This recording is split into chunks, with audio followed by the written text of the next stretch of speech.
Bonjour Margot Robbie, bonjour Leonardo DiCaprio et bonjour Brad Pitt. Merci d'avoir accepté cet entretien pour le journal de 20h de France 2. Vous êtes là pour défendre le film de Quentin Tarantino. Quand il vous appelle pour vous proposer un film, qu'est-ce que vous imaginez? Qu'est-ce que vous attendez? Eh bien, je pense que quand quelqu'un comme Tarantino vous appelle, que vous soyez sur Terre, sur Mars ou même sur Pluton, vous faites attention à ce qu'il propose.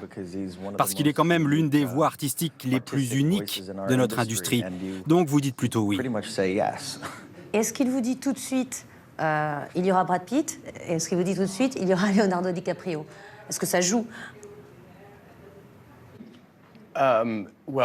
J'ai énormément de respect pour mon ami ici, à côté de moi. Et j'ai pensé que c'était une idée formidable, une association remarquable.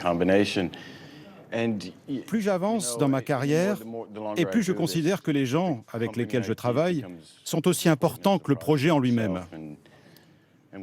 Et avec Margot et les autres acteurs, comme l'a dit Léo, quand Quentin Tarantino vous appelle, vous dites oui. Nous nous sommes rendus tous chez lui, séparément. Il a une copie du scénario, assis sur sa terrasse. Nous sommes tous passés par le même rituel pour le lire. Et j'y suis retourné une deuxième fois. C'était le même scénario, mais avec des taches de café, un peu écornées.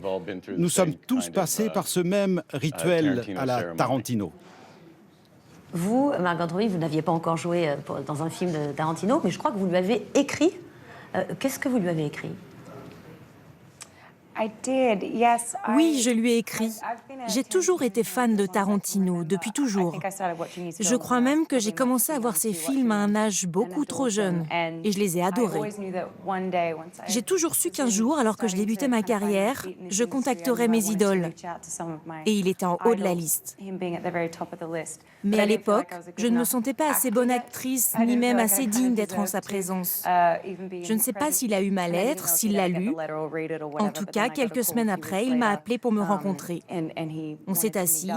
Il m'a demandé « Tu sais qui est Sharon Tate ?» J'ai dit oui. On a commencé à parler du film. Il venait à peine de finir de l'écrire.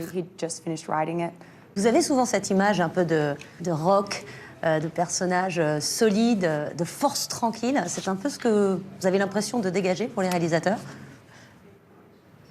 Oui, je suis plutôt un assez bon acteur. Non, c'est vraiment mon personnage, c'est notre travail d'interprète.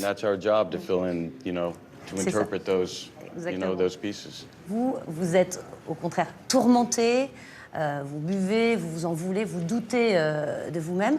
Et on a souvent l'impression qu'il y a quelque chose qui bouillonne en vous et qui est prêt à déborder, que ce soit la colère, la tristesse, l'émotion. Et c'est vrai que quand on va vous voir dans un film, on attend aussi ce moment-là. Je ne sais pas. J'espère que dans ce film, c'est inattendu. Je voulais que ce personnage soit une catastrophe ambulante.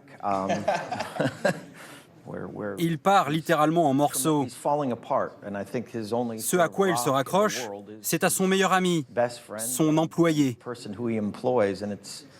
Ce film, ce n'est pas seulement l'histoire de Sharon Tate, mais de ces deux hommes, des dinosaures du cinéma, l'arrière-garde. Ils regardent le monde changer, ça les touche tous les deux, chacun à sa façon.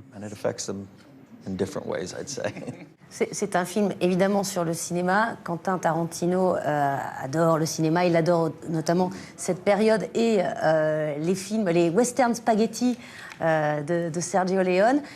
Il donne des cours sur cette période-là. Est-ce que la leçon continuait en plateau? Est-ce qu'il passe son temps à raconter des anecdotes et à essayer de convaincre de la qualité de ce cinéma?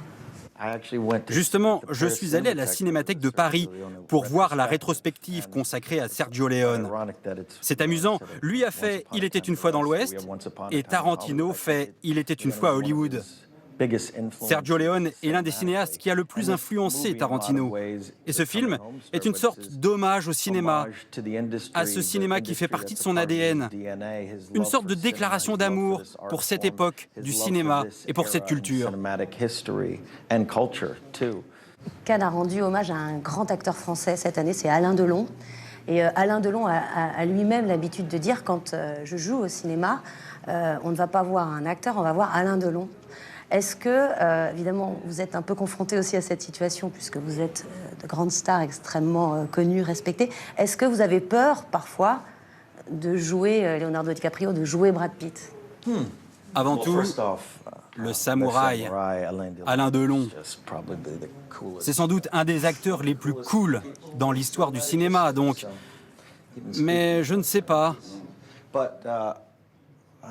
Qu'est-ce que tu dirais, toi? Je ne sais pas. Je n'ai pas de réponse. Je ne pense pas comme ça. Mon approche des personnages, comme Léo le fait aussi, et la plupart des acteurs aujourd'hui, nous nous glissons dans nos personnages comme à nos débuts. Quant à notre image, la manière dont nous sommes perçus par le public, je n'y réfléchis même pas. Je fais mon truc et je laisse les autres disserter. Dans tous nos films, nous essayons de réfléchir à ce qui est vrai, authentique pour le personnage. Par moments, il faut se détacher de sa voix, de son physique. Et parfois, non. Si je peux me permettre, j'admire leur travail à tous les deux, à chaque fois que je les vois à l'écran. Je ne les vois pas eux, c'est là la marque des grands acteurs. Je vois leurs personnages. Sur le tournage, je ne parlais pas de Léo, mais de Rick, son personnage. Pareil pour Brad, je ne disais pas Cliff a fait ça ou Brad a fait ça. C'est là leur talent, ils disparaissent derrière leur personnage. C'était le 9e film de Quentin Tarantino. Il a dit qu'il en ferait 10. Est-ce que vous signez pour le 10e s'il y a une possibilité? Absolument. Je pense que nous tous, nous dirons oui. Écoutez, je pense qu'il est sérieux quand il dit qu'il ne fera que 10 films. Il s'arrêtera à 10. Une filmographie, en quelque sorte, offerte au monde. C'est pour ça que nous sommes là, pour contribuer à la mosaïque artistique. Mais il ne va pas disparaître, il fera autre chose, il va écrire des pièces de théâtre, des romans. Et il reviendra à Cannes. Merci beaucoup à tous les trois d'être venus sur notre plateau. Merci encore.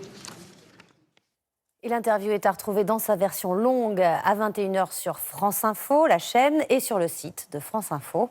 Merci aux équipes de France 2 et à Clément Delbosque qui a rendu possible cet entretien. C'est la fin de ce